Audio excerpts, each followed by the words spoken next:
एक ऐसा हार्मोन है, अगर वो तुम्हारी बॉडी में अगर बैलेंस रहेगा तो तुम्हारे वो वरदान के समान काम करेगा। और वो उसका स्तर कोई अगर ज़्यादा हो गया तो तुम्हारे हेयर फॉलिकल्स को वो कमज़ोर करने लगेगा और तुम में गंजपन पड़ने लगेगा।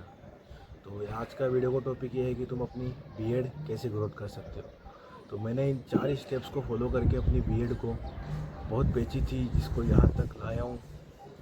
तो अगर तुम भी इन 4 स्टेप्स को कंटिन्यूसली फॉलो करोगे तो तुम्हारी भी बियर्ड ज़्यादा अच्छी तरीके से वो डिफाइंड बढ़ पाएगी।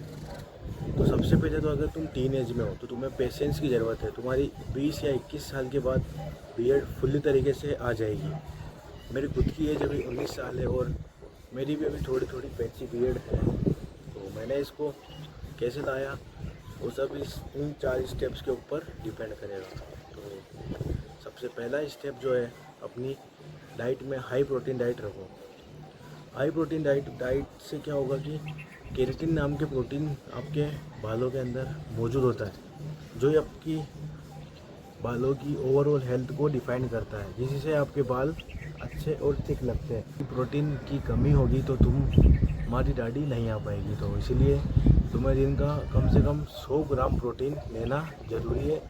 और अगर तुम्हें प्रोटीन समझ नहीं आता तो कैसे लेंगे बजट में, तो मैं इसके ऊपर कल एक वीडियो अपलोड कर दूँगा, उससे तुम देख सकते हो।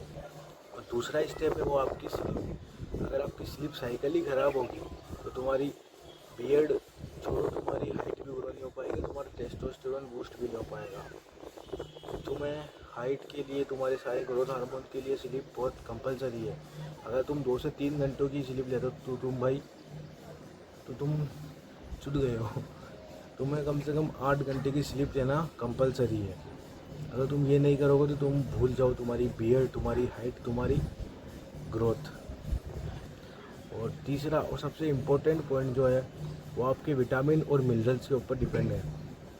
विटामिन और मिनरल्स की कमी को तुम कैसे पूरा कर सकते हो, वो है आप दिन का एक सीजनल फ्रूट खा सकते हो। जैसे अभी गर्मियाँ चल रही है तो तुम आम, केला और सेब तो तुम्हारा 12 महीने चलता है, उसे भी खा सकते हो। रोज़ कम से कम एक फ्रूट खाओगे तो उससे तुम्हारी स्किन, तुम्हारी हेयर हेल्थ और तुम्हारी ओवरऑल पर्सनैलिटी इम्प्रूव होगी। और चौथा और सबसे इम्पोर्टेंट काम जो है, अगर तुम इन 4 स्टेप को फॉलो करोगे, अगर तुम्हारे अंदर इसी की कमी हुई तो तुम्हारी बियर्ड ग्रोथ करना तुम भूल ही जाओ। वो है तुम्हारे जेनेटिक्स। तुम जेनेटिक्स चेक करने के लिए देख सकते हो तुम्हारे फादर की बियर्ड कैसी है। अगर तुम्हारे फादर की बियर्ड वेल डिफाइंड है, बहुत ज़्यादा है, ठीक है, तो तुम भी नो डाउट तुम्हारी बियर्ड भी बहुत बढ़िया तरीके से होने वाली है। तुम उनकी बियर्ड को देख के अंदाज़ा लगा सकते हो, बस तुम्हें थोड़ा सा पेशेंस रखना पड़ेगा। ये वीडियो टीनेजर्स के लिए है, पर अगर वो इन चीज़ को फॉलो करोगे तो तुम्हारी बियर्ड आएगी, पर वो पैची आएगी। तुम्हें उसको फिक्स करने के लिए बस इसी रूटीन को फॉलो करते रहना है और थोड़ा पेशेंस रखना है, क्योंकि